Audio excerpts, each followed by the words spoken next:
Good evening दोस्तों। आज हम लोग कथन निष्कर्ष के चौथे क्लास को आगे बढ़ाएंगे। चौथे क्लास में हम लोग आज देखेंगे कि यदि पहले क्वेश्चन की बात करें तो दिया है कि राम और श्याम को हमेशा वर्ग में पहला और दूसरा रैंक मिलता है। ध्यान से हम पढ़ेंगे इस शब्द को, राम और श्याम को हमेशा वर्ग में पहला और दूसरा रैंक मिलता है। अब निष्कर्ष पे आते हैं तो निष्कर्ष बोल रहा है कि राम को हमेशा पहली रैंक मिलती है जबकि श्याम को दूसरी रैंक मिलती है। तो इस निष्कर्ष को हम इसलिए खारिज कर देंगे क्योंकि राम और श्याम को अपने वर्ग में पहली और दूसरी रैंक मिलती है, ना कि ओवरऑल। तो यहाँ पे वर्ग की बात नहीं किया है। हम सब एक एक शब्दों के अर्थ को समझेंगे, नहीं तो गलती होने की संभावना बनी रहेगी। तो हम इसको खारिज कर देंगे क्योंकि ओवरऑल अगर हम कहेंगे पहला और दूसरा रैंक तो यहाँ से स्पष्ट नहीं हो पा रहा है कि राम को ओवरऑल में और श्याम को ओवरऑल में दूसरी रैंक मिलती है। अब यदि बात करें दूसरे निष्कर्ष की तो ये दिया है कि राम और श्याम के बीच प्रतिस्पर्धा नाखूनों के रूप में कठिन है। मतलब कि बहुत ही इनके बीच टफ प्रतिस्पर्धा चल रही है। तो चूंकि यहाँ पे सिर्फ वर्ग का बात हुआ है कि पहला और दूसरा वर्ग में आते हैं, तो यहाँ से ये भी स्पष्ट नहीं हो पा रहा है कि इनके बीच कठिन प्रतिस्पर्धा है। हो सकता है कि राम बहुत ब्रिलियंट हो, श्याम बहुत कम ब्रिलियंट होते हुए भी अन्य स्टूडेंट उसके लेवल के ना हो, इसलिए दूसरे पे हो। तो हम इस कथन के आधार पे ये बात तो हम लोग नहीं कह सकते कि इनके बीच प्रतिस्पर्धा कठिन है। सिर्फ पहले के बाद दूसरे पे आने का मतलब ये नहीं कि प्रतिस्पर्धा कठिन है। हो सकता है वो ज्यादा डिजर्विंग हो पहले के लिए। तो इस कथन को भी हम खारिज कर देंगे। तो कहने का मतलब ये है कि यहाँ पे हम सिर्फ उसी आधार पे आंसर करेंगे कि जिस आधार पे हमारा कथन हमसे आंसर चाहता है। यदि हम अपना सेंस लगाने जाएंगे तो फिर वही होगा कि क्वेश्चन गलत हो जाएगा। तो इस आधार पे हम कह सकते हैं कि न तो निष्कर्ष एक सही है और न तो निष्कर्ष दो। अब आते हैं अगले क्वेश्चन पे। अगला क्वेश्चन है हमारा, कुछ चूहे सफेद हैं। तो आरेख बनाते हैं। कुछ चूहे सफेद हैं।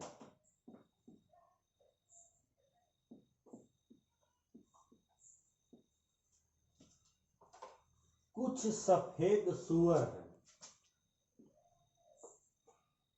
कुछ सफेद सूअर हैं।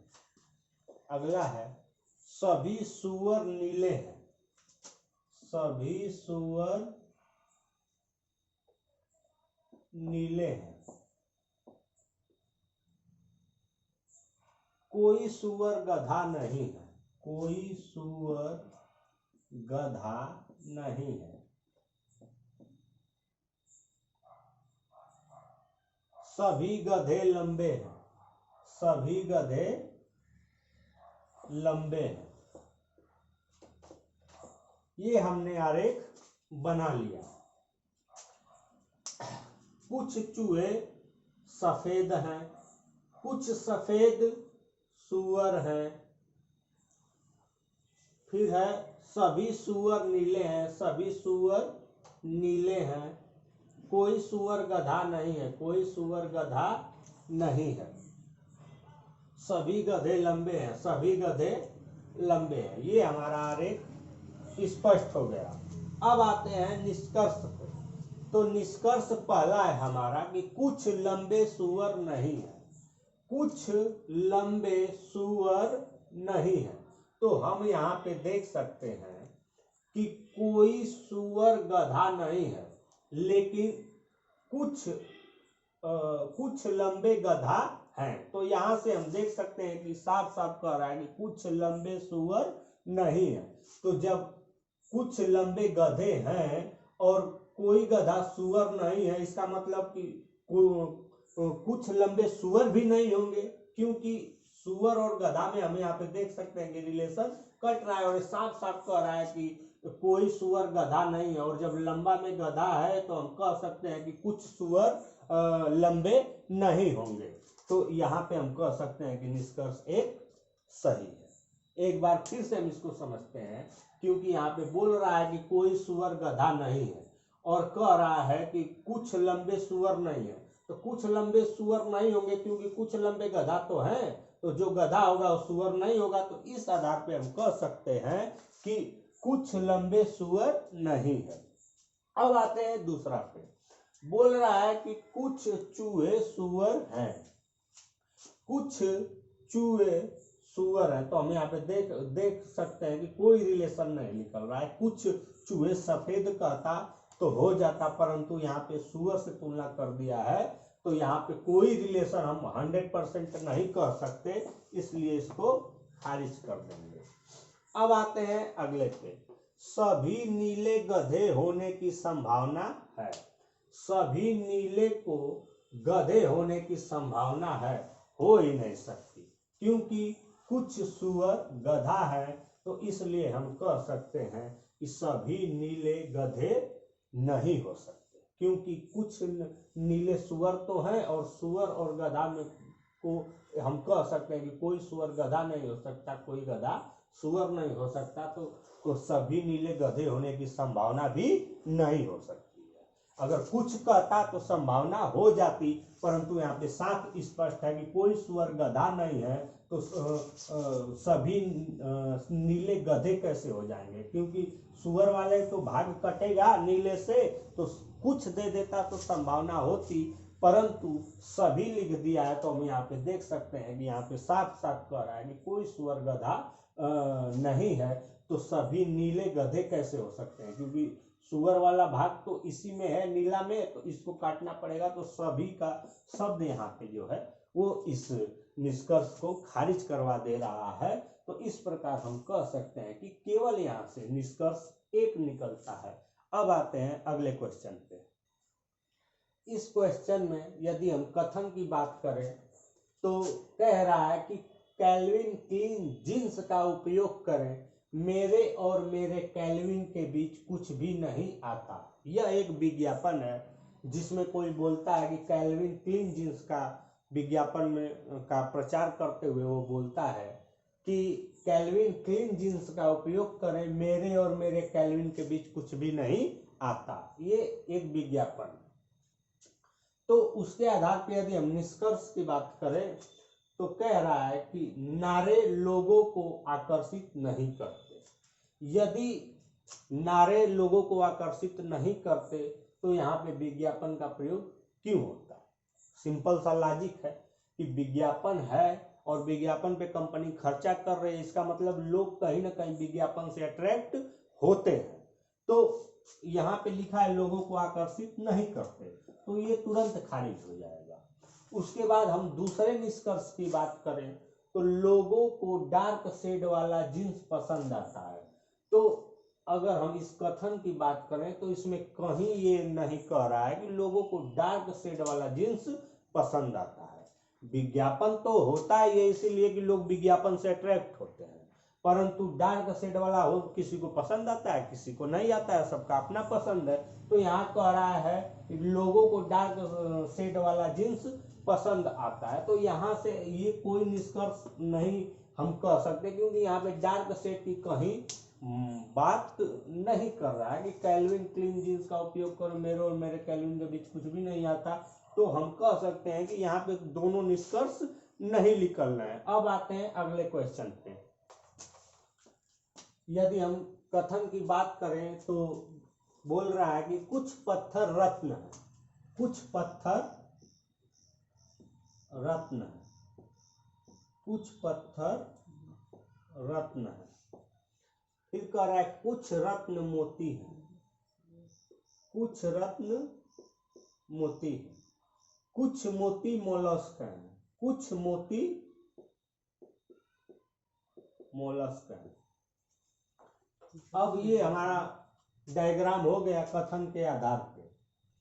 अब यदि हम निष्कर्ष की बात करें तो कह रहा है कि कुछ पत्थर मोती है, पत्थर यहाँ है, मोती यहाँ है, कोई इनका गोला कहीं से टच नहीं कर रहा है, पहले का काम तमाम।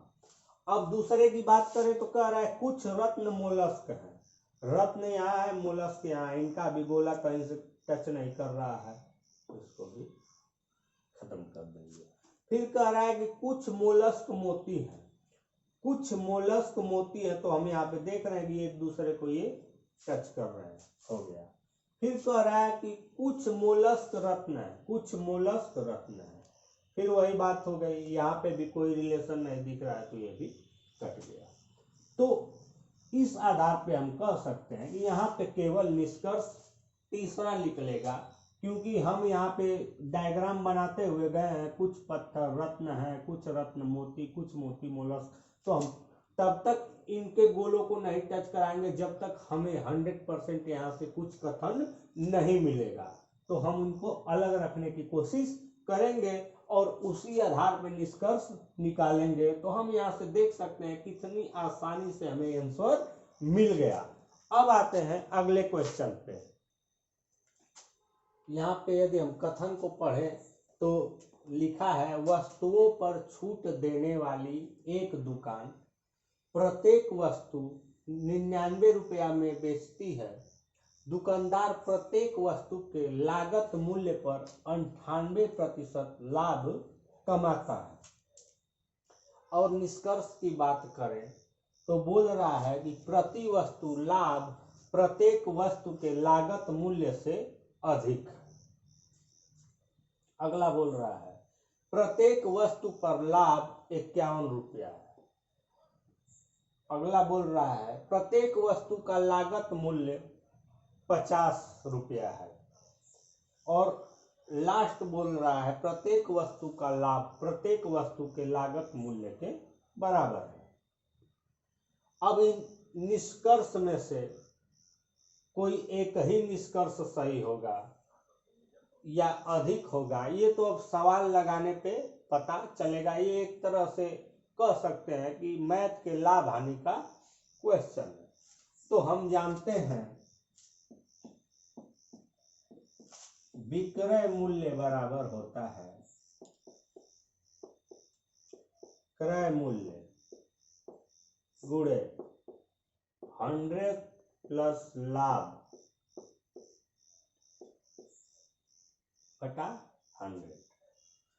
तो यदि हम इसको सॉल्व करें तो विक्रय मूल्य दिया है वहां कि 99 रुपया में बेचता है, तो विक्रय मूल्य को हम रख लेते हैं।